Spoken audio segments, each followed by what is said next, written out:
matinale d'Europe 1, 6h30, 9h. Thomas Soto.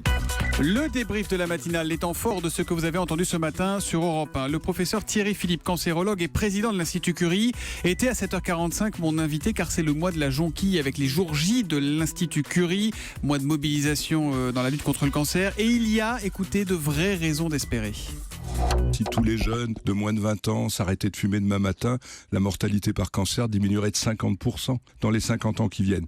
Mais il y a quelque chose d'extraordinaire qui est en train d'apparaître, c'est le sport. Le sport, c'est un médicament. Une femme qui a un cancer du sein et qui fait du sport pendant sa chimiothérapie va avoir une meilleure survie que celle qui n'en fait pas. Quelqu'un qui est en train de vieillir. Mais pourquoi ? Parce que c'est le mental qui travaille ou c'est parce que c'est physiologique ? C'est de la chimie, c'est des hormones, c'est tout un tas de choses. En tout cas, faire de l'activité sportive régulièrement, ça prévient le cancer. Et une fois qu'on a le cancer, ça permet de mieux le guérir.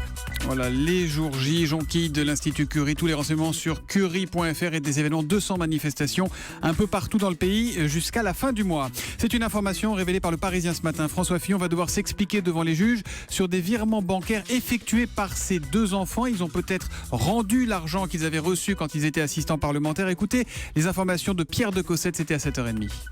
Marie Fillon, par exemple, a viré sur un compte bancaire de ses parents 33 000 € entre 2005 et 2006, ce qui représente 70% de ce qu'elle a gagné sur la même période au Sénat. C'était, a-t-elle dit à la PJ, pour rembourser une partie de son mariage. Selon le Parisien, Charles Fillon, qui lui a succédé pendant quelques mois, aurait de son côté versé à ses parents l'équivalent de 30% de son salaire d'assistant parlementaire. Cette fois, dit-on, dans le camp du candidat, pour rembourser une partie du loyer et de l'argent de poche que lui donnait son père. Un feuilleton, un rebondissement, je note tout et j'en fais un scénario que je vais vendre aux États-Unis. S'amuse Olivier sur Twitter avec le hashtag E1matin. Saviez-vous que le ballet d'Harry Potter est un ballet français ? Il est fabriqué par un Normand, Jean-François Jorel, dans un petit village qui s'appelle Bézu-Saint-Éloi. Non, c'est pas le trésor de TF1, c'est bien la matinale d'Europe 1. Écoutez, c'était même le Made in France avec Anissé Mbida tout à l'heure à 6h40. Un jour, c'était en 2000, juste avant la sortie du tout premier Harry Potter. Il reçoit un coup de fil des États-Unis.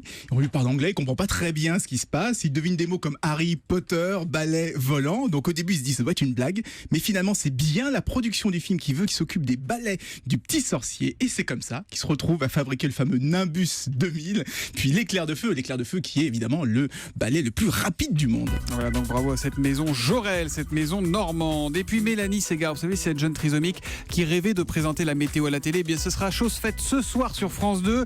Elle est passionnée par la pluie et le beau temps. Elle est également fan du chanteur Garou et de sa chanson Sous le vent. Écoutez, elle s'était confiée sur Europe 1 dans la matinale, c'était le 2 mars. Fais comme si j'avais pris la mer. J'ai sorti d'un trou bois. J'ai glissé sur le vent. Vous chantez mieux que moi, hein.